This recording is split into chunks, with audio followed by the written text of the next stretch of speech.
A água é da Nova Zelândia. E onde eu estou? No meu refúgio ultra secreto no Otanistão, com um dos meus tecidos javaneses favoritos ao fundo. Bom, é uma introdução leve, porque, mais uma vez, como vocês sabem, nós vamos entrar na barra super pesada. Que dia é hoje? Estamos no meio da semana. Eu estou conversando com vocês no meio da semana. E na sexta-feira, quando vocês estiverem vendo esse Pepe Café, ou no fim de semana, sexta, sábado, domingo, né, terá sido assinado, teoricamente, o memorando de entendimento entre Irã e Estados Unidos, assinatura em Genebra.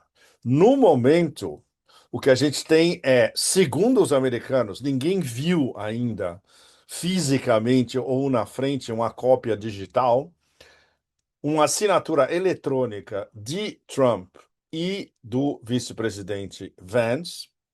Os iranianos ainda não assinaram. Isso deve acontecer entre essa quarta e quinta. E na sexta-feira haverá, teoricamente, uma cerimônia em Genebra com a assinatura conjunta. O líder do parlamento, Galibaf, está confirmado que vai pelo Irã. Pelos Estados Unidos, pelo que se sabe até agora, quem vai é o vice-presidente Vance. Muito importante o processo decisório. É uma semana extremamente complexa, coincidindo com o absolutamente irrelevante G7 em Evian, não muito longe de onde eu estou. Não me dei ao trabalho de ir, porque é uma perda de tempo inominável. Onde estão, entre outros convidados, quatro BRICS. Vocês devem ter visto a foto oficial, onde na frente, na primeira linha da foto, duas linhas na foto principal. Tem três BRICS. O presidente Lula está mais ou menos isolado na extrema esquerda da foto. Extrema direita, se vocês olham a foto frontalmente. No meio está o imperador da Barbária e o anfitrião Le Petit Roi. E quem está ao lado destes dois? Dois BRICS. Um é o Egito, Sisi, que Trump diz ter adorado, conheceu num hotel e se apaixonou imediatamente pelo ditador egípcio. E o outro é Modi, que 48 horas antes do ataque americano-israelense contra o Irã em fevereiro, no dia 28 de fevereiro, final de fevereiro, estava dando beijinhos ao líder do culto da morte no oeste da Ásia. E eles não sem muita sutileza, na verdade, diretamente, sem os salameleques diplomáticos, eles basicamente alinham com o que eu estou chamando, rememorando o latim para todos vocês, bellum judaica, guerra judaica, não pax judaica, bellum, guerra, bellum judaica.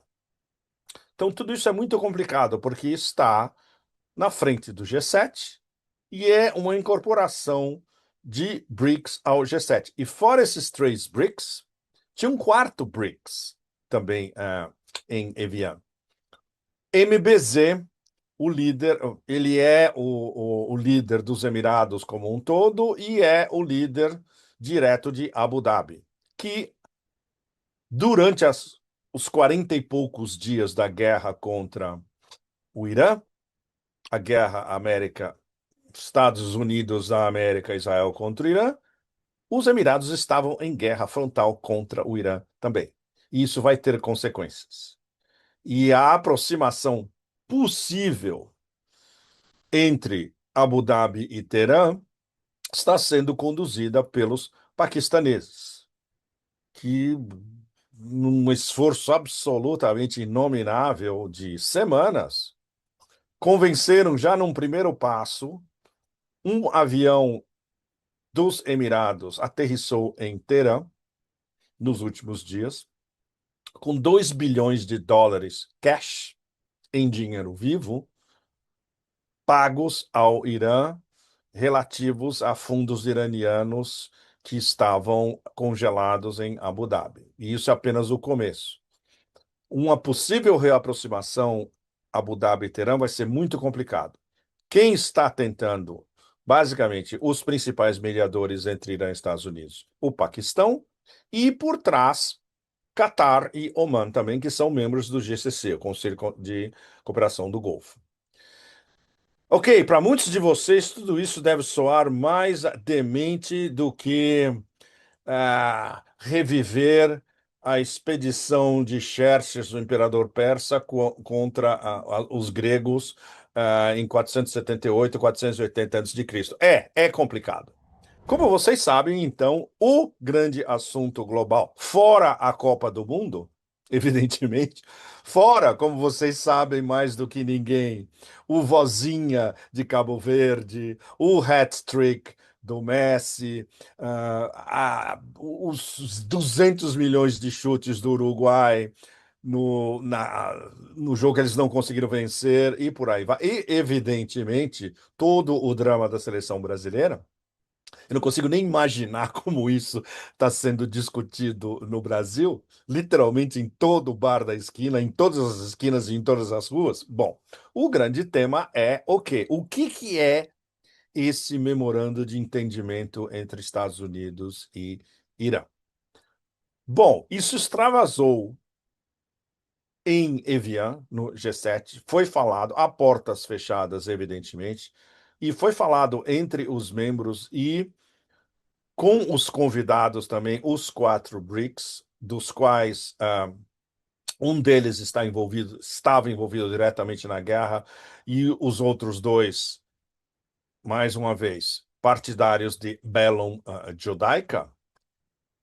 O qual é o X da questão desse memorando de entendimento que foi, na verdade, não foi nem finalizado.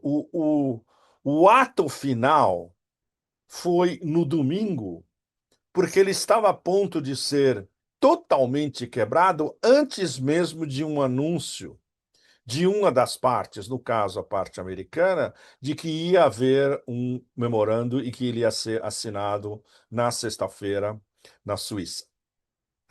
Houve um ataque israelense contra Dahie, o subúrbio xiita do sul de Beirute. Mais um dos ataques constantes a Dahie. O que os israelenses querem fazer com Dahie é uma nova Gaza, sem meios termos. E os iranianos disseram, via os paquistaneses, isso é super importante. O principal negociador iraniano, o ministro das Relações Exteriores, Abbas Araghchi, ele passou o fim de semana passado em Islamabad, discutindo com os mediadores paquistaneses os termos finais que eles iam remeter mais uma vez para os americanos. E com o ataque israelense, não só Araghchi como a liderança em Teherã passou via os paquistaneses mais uma vez o ultimato definitivo. Se o culto da morte do oeste da Ásia não para os seus ataques contra o Líbano, nós estamos com o dedo no gatilho pronto para dizimar com Israel a partir de agora. Ou seja, vocês têm alguns minutos para decidir se vocês querem esse memorando de entendimento ou não. E aí veio a resposta americana direta, rapidíssima, passada pelo. Os paquistaneses têm contatos diretos com Donald Trump. O general Assim Munir pega o telefone, liga e Trump atende na hora. E os americanos acedendo, pelo menos teoricamente, a vários dos pontos que ainda estavam em discussão com os iranianos. É por isso que houve esse anúncio no começo da semana da Casa Branca e do próprio imperador da Barbária de que eles vão assinar, de que vai haver a cerimônia na Suíça e de que eles já assinaram eletronicamente. O processo de decisão iraniano é bem mais sutil. O líder supremo Mojtaba Khamenei filho do assassinado Ayatollah Khamenei. Ele sempre disse que ele jamais assinaria qualquer coisa com os Estados Unidos. Mas, como isso é um assunto extremamente sério e depende de uma mínima estabilização do campo de batalha e das relações, digamos, a curto, no máximo médio prazo, e possibilita o início de uma discussão que não há nenhuma ilusão em Teherã, pode não levar a lugar nenhum, ele autorizou o Conselho de Segurança Nacional, vocês do Conselho de Segurança Nacional, você chegando a uma maioria estabelecida, forte, sólida, eu dou a luz verde para vocês assinarem. Então é onde a gente está ainda até o meio dessa semana, nessa nossa conversa. Tem 13 membros do Conselho de Segurança no Irã. 11 deles não são reformistas, tem apenas 2 reformistas. Um deles é o presidente Pezeshkian. E entre os 11 tem diversas gradações de ex-líderes militares, assessores de inteligência, experts diplomáticos, e a maioria desses 11, eles assumem abertamente a impossibilidade absoluta de qualquer tipo de entendimento com os Estados Unidos, porque eles seguem a máxima estabelecida para o planeta inteiro pelo Grandmaster absoluto Sergei Lavrov, ministro das Relações Exteriores russo, que cunhou a expressão definitiva sobre a diplomacia americana e sobre as relações internacionais dos Estados Unidos.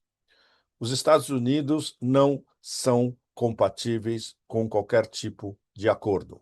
Non-agreement capable, traduzindo diretamente do inglês, é incapazes de qualquer acordo. Lavrov, que lida com os americanos há décadas, sabe disso melhor do que ninguém. Os iranianos, ok. Dependendo do que a gente pode extrair de benefícios para nós, ok, vamos assinar o memorando e vamos começar as discussões. O memorando, como muitos de vocês já devem estar sabendo, ele é escalonado em dois estágios. O primeiro estágio é um de 30 dias, onde as principais conversações começam a ser estabelecidas e há alívio de sanções, ao pagamento de pelo menos a metade do que é devido ao Irã de bens confiscados. O total é 24 bilhões de dólares. Ou seja, o pagamento de 12 bilhões de dólares nesse primeiro estágio, a liberação, mas com condicionais, do Estreito de Hormuz, o fim do bloqueio, especialmente o fim do bloqueio americano aos portos iranianos e a liberação do Estreito de Hormuz para a navegação total, como era antes do início da guerra. E aí vai ter uma discussão que vai vazar para o segundo estágio do das taxas administrativas de proteção do meio ambiente, de segurança, etc. Não vai ser pedágio, vai ser taxas administrativas cobradas pelo Irã e vão ser cobradas também por Omã no outro lado do Estreito de Hormuz. Estreito de Hormuz ao norte é iraniano, ao sul, águas territoriais de Omã. Então, isso vai ser o teste desse primeiro mês do memorando de entendimento. Aí eles vão começar o X da questão, que é o mais complicado de todos. Um período de 60 dias que pode ser prolongado, onde eles vão discutir tudo. A provável não expulsão, porque os americanos jamais vão concordar. Uma nova delimitação de bases militares americanas no oeste da Ásia. Os iranianos, ok, expulsa tudo, os Estados Unidos não, nós podemos manter um aqui, outra ali, ou seja, vai ser uma discussão super barra pesada sobre bases americanas no oeste da Ásia. A grana, fundamental, follow the money, toda a grana que o Irã quer, porque é sua, foi confiscada pelos americanos e em alguns setores pelas petromonarquias do Golfo Pérsico e reparações de guerra, que obviamente os americanos nunca vão concordar, mas os iranianos já têm inclusive cifras 300 bilhões de dólares da nossa economia que tem que ser ressarcidos. E como isso pode acontecer? Se vai vir por bancos sauditas, omanis, dos Emirados, de Bahrein, seja de onde for, isso vai ter que ser discutido. E, evidentemente, um novo sistema no oeste da Ásia, onde o Irã é a grande potência regional. É a grande potência regional na prática, porque o Império e o porta-aviões do Império no oeste da Ásia, o culto suicida. Duas potências nucleares. Jogaram tudo que eles tinham no arsenal deles, inclusive acabando com grande parte do seu próprio arsenal contra o Irã. O Irã resistiu, resistiu com a sua estratégia militar do mosaico descentralizado, sobre a qual nós já conversamos várias vezes em anteriores Pepes Café. Resistência, evidentemente, resistência unida, coesão interna da população inteira do Irã em torno da defesa da civilização persa e iraniana pela elite de comando depois do assassinato do Ayatollah Khamenei, dá resposta ultra barra pesada aos Estados Unidos e a Israel, que se continuasse, a humilhação dos dois ia ser ainda maior da que já está constatada, e a afirmação que ninguém no planeta inteiro, há um pouco mais de 3 meses, poderia imaginar que possa ser feita baseada em fatos, realpolitik, fatos no terreno. O Irã emergindo como a grande potência regional no oeste da Ásia e uma das grandes potências globais, admiradas pelo sul global praticamente inteiro. Não ao nível dos três lá em cima, como grandes potências, Estados Unidos, Rússia e China, mas chegando não muito longe, a um nível muito importante de espírito de resistência partilhado praticamente pelo sul global inteiro, membro pleno dos BRICS, membro pleno da Organização de Cooperação de Xangai, com acordos institucionalizados como partner da União Econômica Euroasiática, com ótimas relações com a América Latina, com a África e com a Ásia, ou seja, é uma quarta potência com um alcance praticamente global. Algo inimaginável há 3 meses, 4 meses atrás. Ou seja, os Estados Unidos têm como admitir uma derrota estratégica dessas proporções? Absolutamente impossível. Então, edição rápida, corte rápido desse quadro do Big Picture para digamos,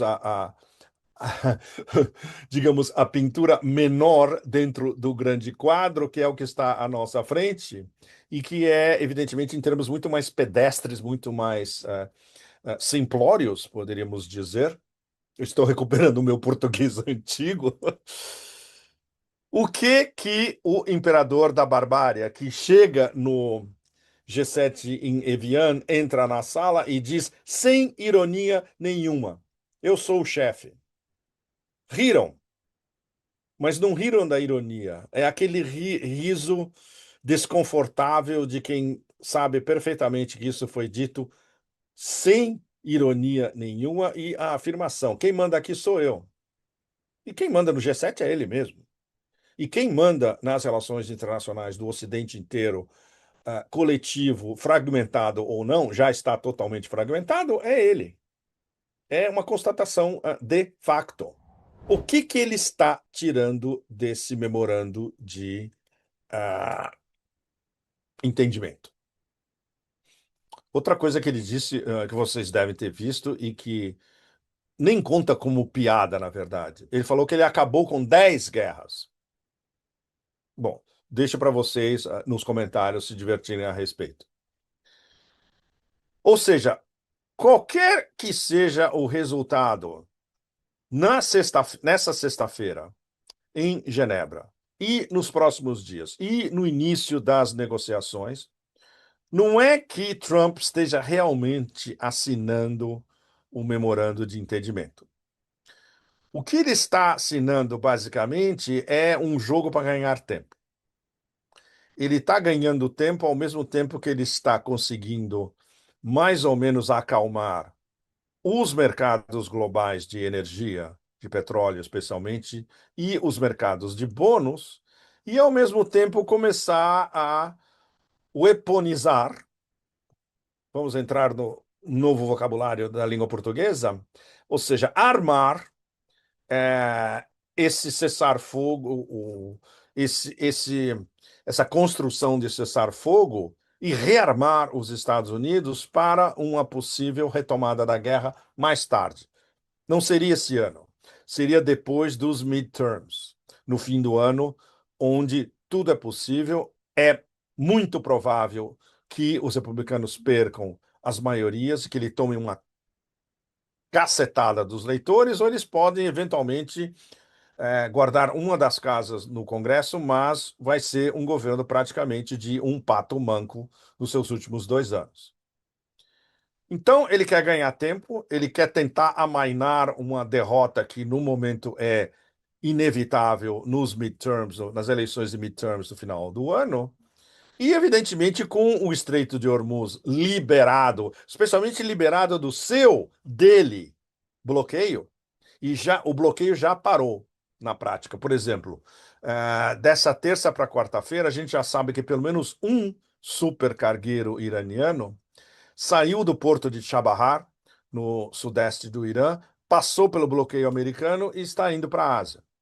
E todos os que foram bloqueados nessas últimas semanas vão passar e vai ter o ida e volta. E todo mundo, basicamente, vai passar pelo Estreito de Hormuz e de volta a partir da sexta-feira, até essa delimitação definitiva das taxas administrativas que vão ser pagas para o Irã. E estas são insofismáveis, definitivas e eternas. Eles não vão mudar nunca. É um novo sistema. O sistema jurídico de trafegar pelo Estreito de Hormuz é definitivamente diferente do que era antes da guerra. E os omanis vão ter a sua parte também, porque eles vão cobrar as suas taxas administrativas por cargueiros que navegarem pela área pelas áreas das águas territoriais omanis. O que isso muda no big picture? E aí é que entram os BRICS. E aí é que entra a integração da Eurásia. E aí é que entra o Sul global como um todo, que acompanhou essa guerra com extremo cuidado, com extrema atenção, sabendo que essa era uma guerra não só contra o Irã, mas contra a Aliança Estratégica Rússia-China, a integração da Eurásia, os BRICS e o Sul global.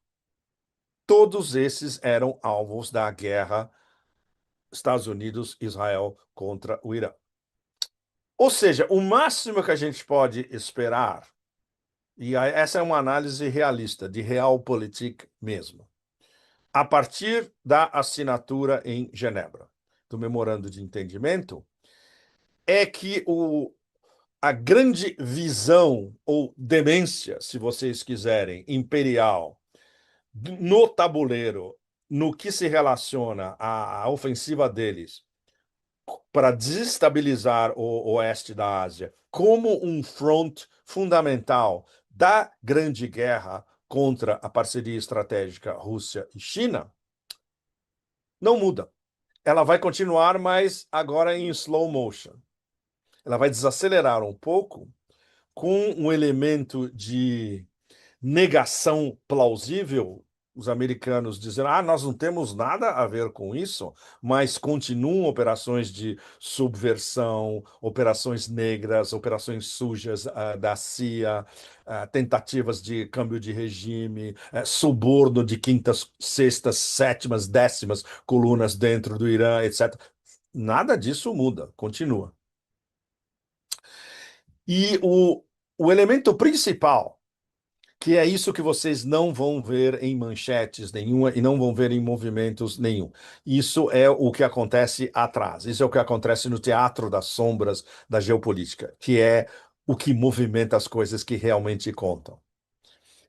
Mas só dando uma olhada na histeria absoluta no espaço que a gente chama de Beltway, que é Washington, Virgínia e Maryland, onde está o grosso do complexo industrial, militar, academia, think tanks, mídia, etc. Mais, evidentemente, Nova York, Wall Street, New Jersey, Connecticut, etc. Tudo conectado. Você vendo a histeria predominante em todos esses círculos, isso revela claramente que a plutocracia americana, ou seja, os caras que comandam, the guys who run the show, ou seja, os caras que estão comandando o show lá atrás que você nunca vê. Essa plutocracia não tem o menor interesse em um processo de paz em relação ao Irã. Ou seja, eles estão ganhando tempo, porque a grande guerra, que é a guerra que eles querem, a guerra que eles querem, inclusive, para desestabilizar o sistema inteiro, zerar o sistema, o Great Reset na cabeça dessa plutocracia, que zerando e tendo um Great Reset, a dívida americana de 40 trilhões de dólares eventualmente não vai ser paga, e não vai ser paga nunca, e eles vão ganhar dinheiro no processo, inclui a continuação dessa guerra contra a aliança estratégica Rússia-China e a integração do continente euroasiático inteiro, onde os Estados Unidos estão sendo lentamente, mas na verdade agora em velocidade relativamente acelerada, expulsos. Então, por enquanto, o que predomina são esses imperativos mais ou menos, podemos dizer, pedestres, simplórios. Eles precisam do Estreito de Hormuz funcionando, mesmo com as taxas iranianas, para equilibrar os mercados. Fora isso, as monarquias do Golfo, as petromonarquias do Golfo, via os mediadores paquistaneses, mas também diretamente com telefonemas e com viagens dos catares e dos sauditas, eles deixaram bem claro para a administração Trump: nós vamos bloquear tudo que vocês fizerem para retomar essa guerra. Nós não podemos arcar com vocês retomando essa guerra, porque nós vamos estar na frente de batalha, na primeira linha, e o Irã vai nos destruir, como eles já nos disseram diretamente. Dos 14 pontos no memorando de entendimento, a plutocracia americana vai lutar praticamente contra todos. Eles nunca vão aceitar acabar com as sanções contra o Irã indiscriminadamente. Eles nunca vão aceitar não interferência na soberania iraniana. Eles nunca vão aceitar o fim de todas as guerras americanas e israelenses contra o eixo da resistência. E eles nunca vão aceitar, follow the money, de novo, pagar reparações de guerra aos iranianos. Por que os iranianos continuam? Porque agora eles têm um break também. Eles podem se organizar mais a fundo, estudar como os Estados Unidos se comporta na mesa de negociações, e eles estão prontos a tudo. Eles estão prontos a qualquer resposta. Final da nossa conversa.